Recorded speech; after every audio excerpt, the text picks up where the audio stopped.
Gani mwanamchezo wa West Media. Jina langu naitwa Ahmed Mbaye. Kikosi cha wananchi Dar es Salaam Afrika baada ya kuwasili nchini Misri kimeendelea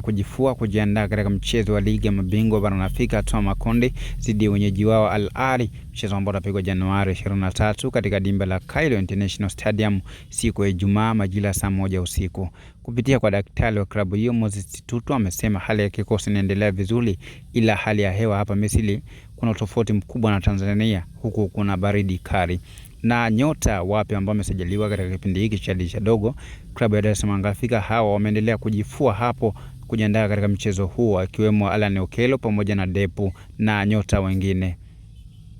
Kumbukwe katika msimamo wa kundi B, klabu ya Al Ahly ikishikilia nafasi ya kwanza wakiwa na pointi 4 na Dar es Salaam Afrika wakishikilia nafasi ya pili wakiwa na alama 4, na klabu ya FAR Rabat ya nchini Morocco wakishikilia nafasi ya 3 wakiwa na alama 1, na klabu ya JS Kabylie ya nchini Algeria wakishikilia nafasi ya mwisho wakiwa na alama 1. Klabu ya Dar es Salaam Afrika kucheza na klabu ya Al Ahly si mara ya kwanza katika ligi ya mabingwa barani Afrika, wamekutana mara kadhaa, lakini Al Ahly wamekuwa wababe dhidi ya Dar es Salaam Afrika,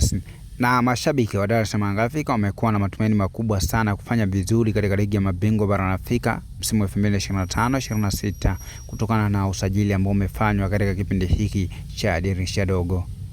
Klabu ya Dar es Salaam Afrika kwa msimu 2024-25 haina kumbukumbu mzuri katika ligi ya mabingwa barani Afrika baada ya kufanya vizuri na kuishia katika hatua ya makundi. Na kwa msimu 2025-26 klabu ya Dar es Salaam Afrika dhamira namba 1 ilikuwa ni kutinga katika hatua ya makundi ya ligi ya mabingwa barani Afrika, lengo ambalo limetimia. Je, klabu ya Dar es Salaam Afrika ikitinga katika hatua ya robo finali ya ligi ya mabingwa barani Afrika itakuwa ni ziada, itakuwa ni mipango yao?